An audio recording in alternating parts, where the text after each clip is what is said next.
I mean, I'm always interested of like where the inspiration for Real Perdido came from, because again, I mean, you guys created a destination there, like you really did. There was nothing around there beforehand, like, and you guys kind of put that area on the map. And I know so many, you know, hoteliers here that have very successful hotels that have taken arrows building destinations and still taking arrows, and it's not been successful. So, I mean, where did that inspiration or the idea for Real Perdido come from?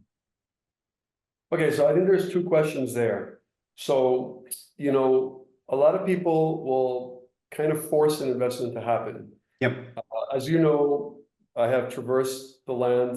I'm not going to say I know all 55,000 square kilometers of Costa Rica, but I've, been from one end to the other.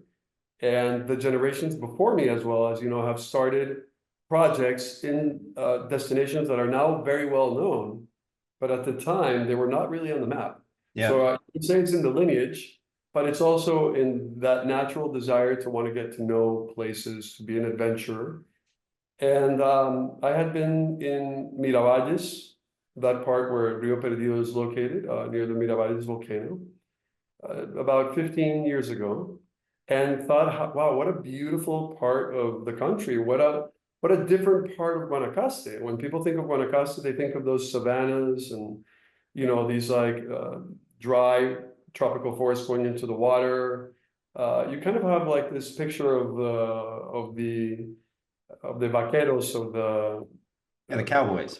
the cowboys, and that is very much Guanacaste. When you go east of Liberia, you find this amazing volcanic sierra, and it's beautiful, and it's very inspiring, that on its own. Yeah. So as you said, I think before, we were actually looking to do another project that still hasn't been done, Yep. and kind of got distracted because in finding this place, Rio Perdido, we just thought it was, number one, unreal, like beautiful, very different. So even Costa Ricans, friends of mine that were born and bred here and that travel quite a bit, find it to be exotic. So in seeing this amazing land, we kind of like said, we have to pause everything that we're doing right now. We got to focus on this. And that was obviously the spark of the inspiration. And you never thought that, like, look, this might not be the best idea, like building something in the middle of nowhere. And it's not in the middle of nowhere, but like building a destination. Yeah, man. I mean, your mind and is always saying, don't do that. Yeah. Do not do this. But obviously your heart, your spirit, the way you feel that you're like, this is an amazing area. All the land is, available. It's not a national park. It's not owned by somebody that's, asking for figures that are unpayable. You've got these natural qualities that are, not only spectacular, but unique. That's, singularity is a very important edge in any competitive situation. Yeah. So if you're looking to get seen and to have, word of mouth and stuff like that, obviously you got to do all your homework and do things right. But if you have something that's wow, that is inspiring to me, and I know will be inspiring to others, or I've been in this long enough to know that something that really gets me here is probably going to have a similar effect in a lot of conscious-minded travelers. Yeah. Yeah, I mean, look, that's a very unique piece of, even if I just talk of property, just because, I mean, hot springs coming out of a cold flowing river is like just very, I've never seen that before.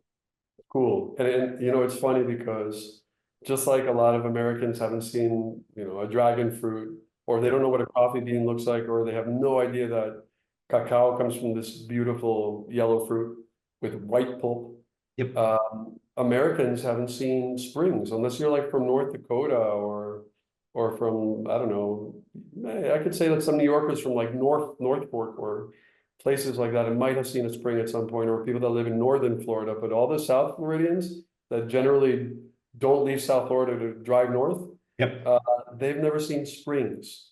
So for them to be in this canyon, deep canyon, and see like water gushing out of a rock wall, like hot water, Yep. it's definitely something that they're not used to. And it's very beautiful. It's nice to see the effect that has on somebody. Well, and I mean, I also seeing a sloth for the first time.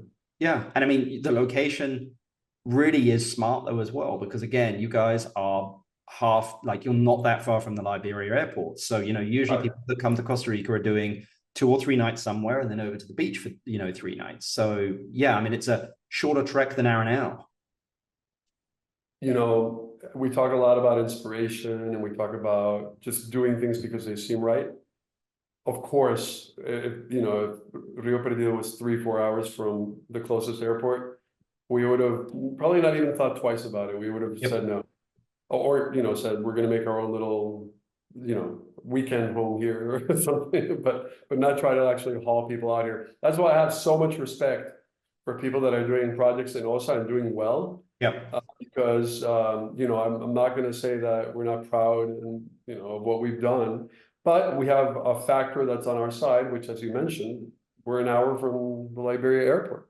These Yep. guys are doing stuff that you have to get on a little plane or a boat or then another car, and it's just like a whole day traveling, and Yep. people are going there.